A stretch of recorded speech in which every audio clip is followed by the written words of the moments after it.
Tennessee Titans unfortunately have fallen to the Denver Broncos 20-12 in the first week of the NFL season, and they will start the year off 0-1. Welcome into Titans Today by Chat Sports. I am your host, Brett Alper, and I don't want to say it was like a very disappointing game. It was a lot better than a lot of the people expected it to be. It started off as the Titans were 8.5-point underdogs, and a lot of people were picking this game to where the Titans were going to get blown out. And honestly, from start to finish, Tennessee had their chances from over and over and over. We'll start with the offense, and then we'll get to the defense because it was basically a tale of two sides of the ball. The defense, I'm not going to lie, it looked great. And then the offense was stagnant, and they couldn't do an actual thing. Start off with Cam Ward's debut, and guys, it wasn't good. But it is not really any surprise. I'm not saying Cam's bad at all. I think Cam Ward's going to be a great quarterback in this league. But 12 for 28, 112 yards, no touchdowns. Did not throw an interception, which was a good thing. But in the final minute of the game, which we will get into in a bit, fumbled the ball away, just trying to make a play, and the play just wasn't there. It's not the end of the world, though. Got a stat for you guys. Got a little stat. Quarterbacks taken at number one overall are 4-14-1 in the common draft era. And the last one was Caleb Williams to get the win with Chicago last year. And it was the first season opening win for a number one pick since David Carr in 2002. The Titans, they had multiple chances, man. Multiple chances. Chimere DK, he had a 70-yard kick return, got them pretty much inside the red zone. And Titans were threatening, couldn't make a play. Titans would get the ball back after an interception by Bo Nix, got down the field, couldn't make a play. And it was no touchdowns at all for this team. It was a field goal, a field goal, a field goal, and a field goal. 4 field goals. They had 3 chances to tie the ball game up in the final 5 minutes, and they came up empty each time. I got just the stats for you guys. I mean, Tony Pollard, solid day for him. 18 carries, 89 yards. He did have a reception for 30. He did lose a fumble, though, and that was a costly turnover while the Titans were driving. But overall, the offense, it seems like it needs to be it needs to get better as we're going throughout this entire season. Because Cam Ward going 12 for 28, completing less than 50% of his passes, not throwing a touchdown is something you really, really, really don't want to see. And you got to get Calvin Ridley involved more. I get it. Pat Surtain was guarding him most of the game. But 4 catches and 8 targets, you got to get the ball to him more. He had about 2 or 3 drops, which was... It's Calvin Ridley characteristic. Like, they need to get him the ball. And the one thing that we will need to talk about is this team is not disciplined in the slightest whatsoever. 13 penalties for 131 penalty yards. They lost by 8. 8 points. Easily.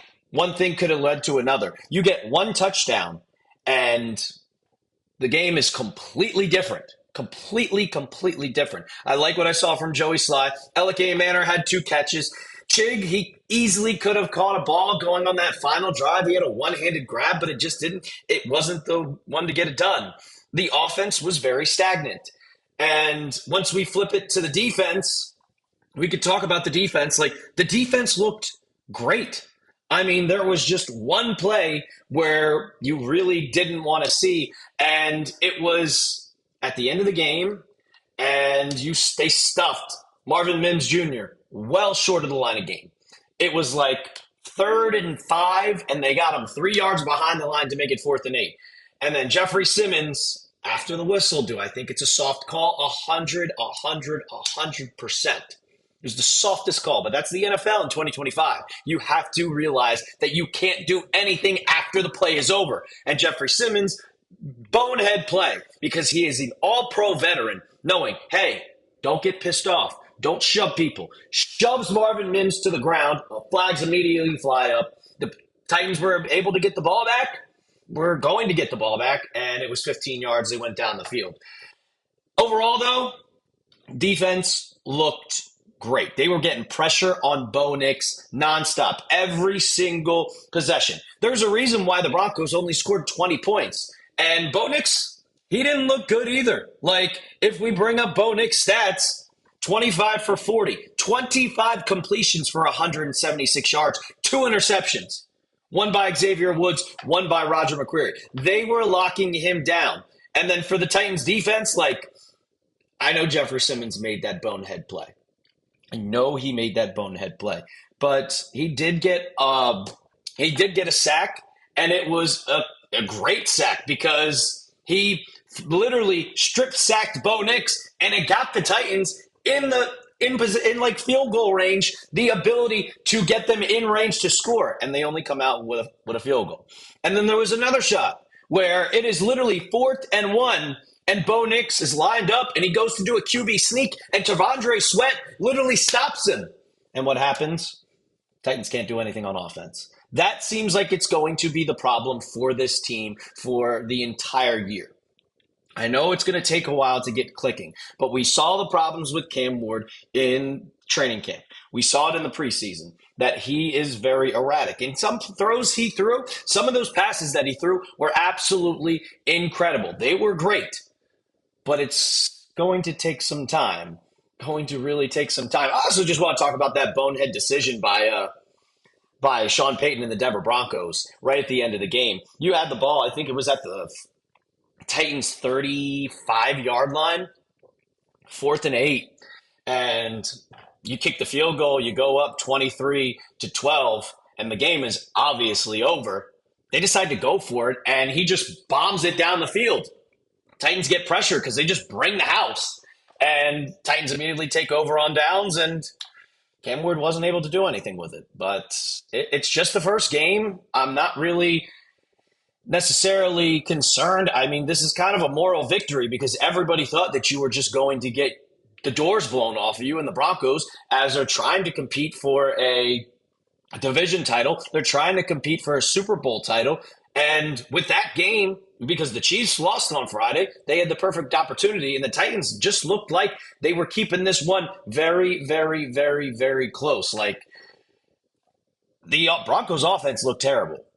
And it was their defense that bailed them out. But, I mean, that's kind of what we expected. 60-plus sacks for that team in 2024. They brought back most of the people. It was, thank goodness, that Dre Greenlaw was out. That was the only kind of thankful it happened, because if it wasn't, Cam Ward might have had a worse day.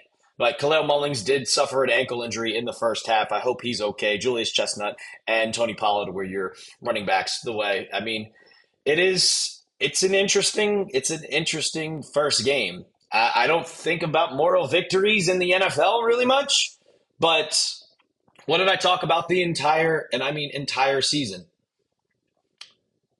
At least be competitive.